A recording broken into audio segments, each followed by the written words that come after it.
Well, finally, after 45 years with the work, finally people start responding to their correct identity.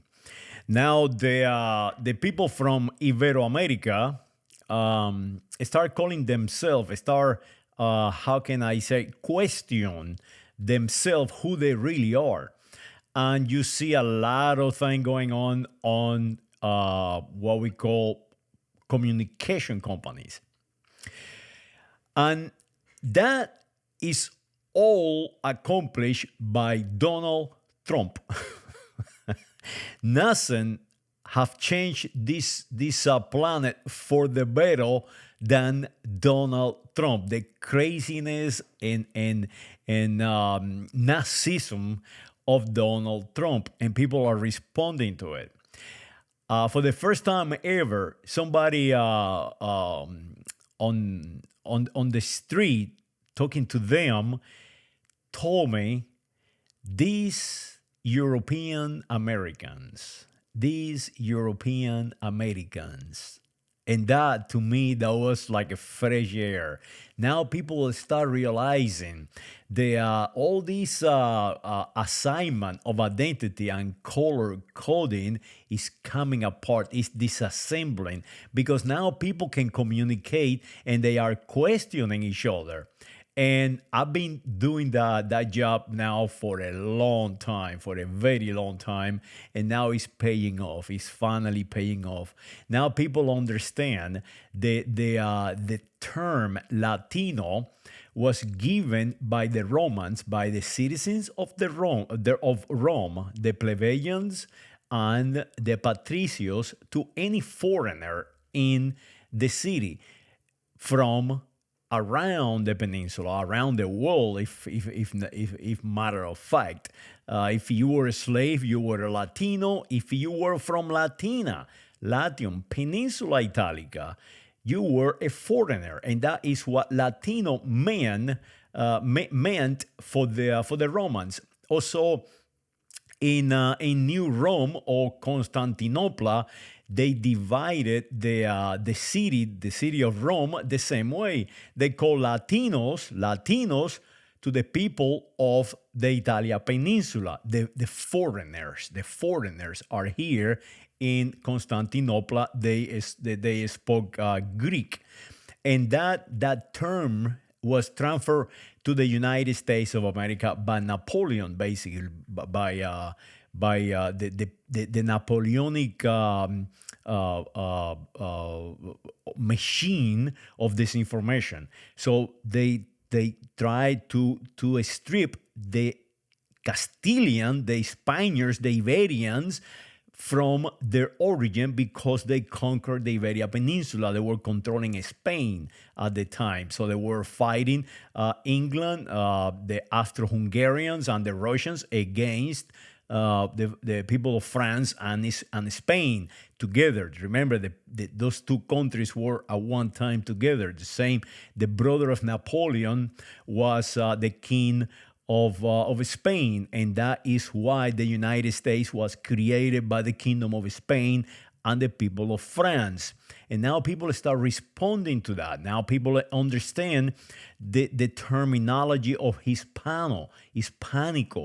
Hispanico are people from the Peninsula Iberica, from the Roman Empire, when the peninsula was named Hispania. But no longer is Hispania, because in 476, around 476, the Ibero-Visigothic people, our grandparents took them over, destroyed Rome of the Western Roman Empire, ceasing to exist the political jurisdiction of Hispania. So now people are confusing Hispania because they were kingdom, Visigothic kingdom, and they divided. At one point, there were like 7 of them, like Portugal, Navarre, Castilla, Leon, and also the Moorish kingdoms. And now people start analyzing their identity, where they from, where they coming from, and now they understand that the Portuguese are also Hispanicals, but the Kingdom of Spain, they don't want the Portuguese to be Spaniards, nor the Portuguese want their population to be Spaniards. So that is the confusion. That is why in the American continent we have Iberoamerica, because remember on the with the Treaty of Tordesillas, they divided the world in two, and that portion that today is speaking Portuguese was controlled by the Portuguese. Today we call that the United States of Brazil, or Brazil, for most of you. So as you see, people start now analyzing and understanding where they from. Now they understand that they are not such a thing as a white man or a black man or a yellow man or some kind of brown man or some kind of color code man. Now they understand that they are Ibero-Americans from Canada. Remember, the Canadians are French too. Remember, the Spanish and the French are Iberian people, Visigothic people. So from Canada to Chile, it is Iberoamerica, and they name the continent. They literally name the continent. And all this is being transferred by communication companies. And it's very interesting to see young people looking at me and say the European Americans are a little naughty. And that is, to me, is an amazing thing. I mean, it really is. So stop calling yourself Latinos and Hispanicos. You are not Latinos because those it mean literally you foreigners. So you are not a foreigner in your own continent, and you are an Aztec, a Maya, Navajo, and Apache.